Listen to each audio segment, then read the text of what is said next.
ഇവിടെ ലിറ്ററലി ഒരു മല പോലത്തെ ഒരു സാധനം വരച്ചിട്ടുണ്ട്. സോ നമ്മൾ എപ്പോഴും സ്റ്റാർട്ട് ചെയ്യുമ്പോൾ ബേസിൽ നിന്നാണ് സ്റ്റാർട്ട് ചെയ്യുക. സോ ബേസിൽ നിന്ന് സ്റ്റാർട്ട് ചെയ്തിട്ട് എങ്ങനെയാ പോകുന്നത്?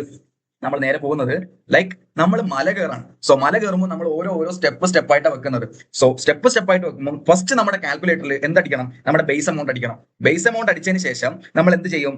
ആദ്യം ഒരു റൂട്ട് അടിച്ച്, ആദ്യം ഒരു സ്റ്റെപ്പ് വെച്ച്, പിന്നെ ഒരു സ്റ്റെപ്പ് വെച്ച്, പിന്നെ ഒരു സ്റ്റെപ്പ് വെച്ച്, പിന്നെ ഒരു സ്റ്റെപ്പ് വെച്ച് അങ്ങനെ ഓരോ സ്റ്റെപ്പ് വെച്ച് നമ്മൾ ഏറ്റവും ടോപ്പിലെത്തും. ഈ സ്റ്റെപ്പ് വെക്കൽ എത്ര സ്റ്റെപ്പ് നമ്മൾ വെക്കണം ഏറ്റവും ടോപ്പിലെത്താൻ? നമ്മൾ 12 പ്രാവശ്യം എന്ത് ചെയ്യണം? ഇങ്ങനെ റൂട്ട് അടിച്ച് പോകണം. ആൻഡ് റെസ്റ്റ് ചെയ്യാൻ പറയുന്നുണ്ട്. സാർ എന്താ റെസ്റ്റ് ചെയ്യാൻ ഉദ്ദേശിച്ചത്? റെസ്റ്റ് ചെയ്യാന്ന് പറഞ്ഞാല് നമ്മൾ 12 പ്രാവശ്യം റൂട്ട് അടിച്ചതിന് ശേഷം നമ്മൾ അവിടെ എന്ത് ചെയ്യും? ഒന്ന് റെസ്റ്റ് ചെയ്യും. അപ്പൊ അവിടെ എന്താക്കാൻ പോകുന്നത്? നമ്മൾ -1 അടിക്കും. -1 അടിച്ചതിന് ശേഷം നമ്മളൊന്ന് റെസ്റ്റ് എടുത്തതിന് ശേഷം നമ്മൾ നേരെ എന്ത് ചെയ്യാണ്? വീണ്ടും വർക്ക് ചെയ്യാൻ തുടങ്ങാണ്. സോ വർക്ക് ചെയ്യാൻ തുടങ്ങുമ്പോൾ എന്താ ചെയ്യുക? നമ്മൾ ഡിവൈഡഡ് ബൈ n അടിക്കും. ഓക്കെ, സോ നമ്മൾ വർക്ക് ചെയ്ത് കഴിഞ്ഞു. ഇനി നമ്മൾ തിരിച്ച് നമ്മുടെ യാത്ര താഴത്തോട്ടേക്ക് എത്തണ്ടേ? നമുക്ക് നമ്മളെ തിരിച്ച്